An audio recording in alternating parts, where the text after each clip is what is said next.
Macho yote ya Watanzania ni kuona ni namna gani ambavyo kwa upande wa klabu ya Simba itafanya vizuri kwenye michuano hiyo ya kombe la shirikisho. Kwa sababu tunafahamu miaka michache iliyopita kwa upande wa klabu ya Yanga waliweza kufika hatua ya fainali kwenye upande wa kombe la shirikisho. Hivyo hata kwa upande wa klabu ya Simba na wenyewe pia wanatamani kuweza kufika huko. Wanafikeje? Ni kwa sababu hii michezo ambayo wanacheza sasa hivi ni migumu kwelikweli, maana kwamba ni lazima waonyeshe utimamu kwa upande wa wachezaji. Sasa tayari nina kikosi hapa kwa upande wa klabu ya Simba ambacho kinatarajia kuanza kwenye mchezo dhidi ya Al Masry, mchezo ambao utachezwa majira ya saa 1 kamili kwa masaa ya hapa Afrika ya Mashariki. Na tayari mimi ninacho kikosi hapa, lakini kabla sijakwenda kukutajia kikosi, nikukumbushe tu kwamba hii hapa ni Swahili Media. Kama bado hujaweza kusubscribe, basi nikuombe subscribe ili tuwe pamoja siku zote. Mimi naitwa Chicharito. Facebook pamoja na Instagram natumia Chicharito JR Presenter, unaweza kunitafuta huko pia ukaweza kunipata. Sasa twende tutazame moja kwa moja kikosi kwa upande wa klabu ya Simba ambacho kitaanza kwenye mchezo dhidi ya Al Masry. Kwa upande wa kocha wa klabu ya Simba anaonekana kutumia mfumo wa 4-2-3-1, mfumo ambao unasisitiza uwiano kati ya ulinzi na mashambulizi. Mfumo huu unatoa uhuru kwa viungo wa pembeni na mshambuliaji wa kati kuunda nafasi za kuweza kufunga. Twende tutazame kwenye upande wa kipa. Yupo Ali Salim. Tunafahamu kwa upande wa Ali Salim ni mwepesi, lakini pia ana tajriba ya kusoma mchezo na kupangilia vizuri safu ya ulinzi. Kitu pekee ambacho atahitajika kukifanya kwenye mchezo huu, atahitajika kuwa makini na mipira ya juu na kushiriki katika uchezaji, yani mipira ya chini yani kuanzisha mashambulizi, ili kusaidia kwa upande wa klabu hiyo kuweza kupandisha mashambulizi ya haraka. Lakini pia nikienda kutizama kwenye upande wa beki wa pembeni kulia, yupo Shomari Kapombe. Tunafahamu ni beki ambaye ana kasi, lakini pia ana uwezo wa kushambulia na kuweza kutoa crosses zenye utimamu zaidi. Kwa upande wa Shomari Kapombe, kitu pekee ambacho atahitajika kukifanya kwenye mchezo huu ni kuweza kupandisha mashambulizi kwa haraka kupitia upande huu wa kulia, ili kuweza kusaidiana na Kibu Denis kwenye upande wa winga, huku akirudi kwa haraka zaidi kusaidia kwenye eneo la ulinzi. Lakini pia kwenye eneo la beki ya pembeni kushoto yupo Mohamed Hussein Zimbo Jeyara. Tunafahamu ni mmoja mchezaji mwenye utulivu wa hali ya juu, lakini pia anajua nini haswa ambacho anakifanya kwenye eneo la kupandisha mashambulizi na kushuka kwa wakati sahihi.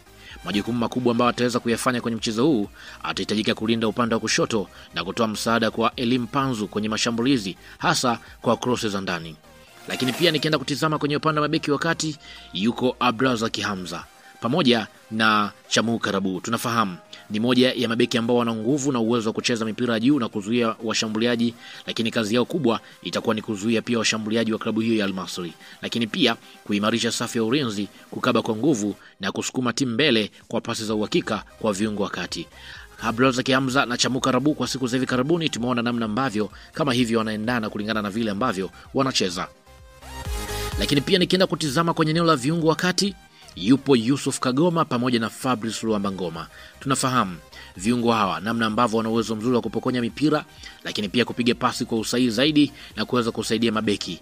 Majukumu makubwa ambayo wataweza kuyafanya kwenye mchezo huu ni kuweza kugawa mipira kwa viungo mbele na kudhibiti kasi ya mchezo, ili kuwazuia Al Masry wasipate nafasi ya kuweza kushambulia. Hayo ndio majukumu yao makubwa ambayo wataweza kuyafanya kwa upande wa Yusuf Kagoma pamoja na Fabrice Luamba Ngoma. Lakini pia nikienda kutizama kwenye eneo la kiungo mshambuliaji, yupo Jean-Charles Ahoua. Tunafahamu kwamba ni moja ya mchezaji ambaye ana uwezo mzuri wa kuweza kutengeneza nafasi. Hiyo imekuwa ni sifa yake kubwa, hasa kwenye mipira ambayo inakuwa imekufa. Jean-Charles Ahoua amekuwa akifanya hivyo. Lakini pia kwa upande wa mwalimu, kwa upande wa Fadu Davis, kitu pekee ambacho anakwenda kumpatia ni kwamba kwa upande wake atapewa uhuru zaidi wa kuunganisha mashambulizi, lakini pia kumsaidia Ateba kupenyeza mipira kwa wachezaji wa pembeni. Lakini pia nikienda kutizama kwenye eneo la viungo wa pembeni, yani mawinga, yupo Kibu Denis. Kwa upande wa Kibu Denis tunafahamu ni mmoja mchezaji ambaye ana kasi, lakini pia ana uwezo wa kumiliki mpira na kuweza kutengeneza nafasi za mabao. Majukumu makubwa ambayo atakuwa akiyafanya kwenye mchezo huu, kuingia ndani zaidi kwa ajili ya kuweza kumtengenezea nafasi kwa upande wa mshambuliaji. Hiyo ndio kazi kubwa ambayo atakuwa akifanya kwa upande wa Kibu Denis. Lakini pia Elim Panzu atakuwa akitokea kwenye eneo la winga ya kushoto. Tunafahamu ni winga ambaye amekuwa ni msumbufu, hasa kulingana na kasi yake ambayo anayo, anakimbia kwelikweli na mpira, lakini pia kazi yake kubwa itakuwa ni kucheza mpira zaidi kwenye eneo la pembeni, lakini pia kuingia ndani zaidi, huku akiwa ana uwezo mzuri zaidi wa kuweza kupiga mashuti. Hicho ndicho kitu pekee ambacho kwa upande wa mwalimu Fadu Davis atakuwa akimpatia.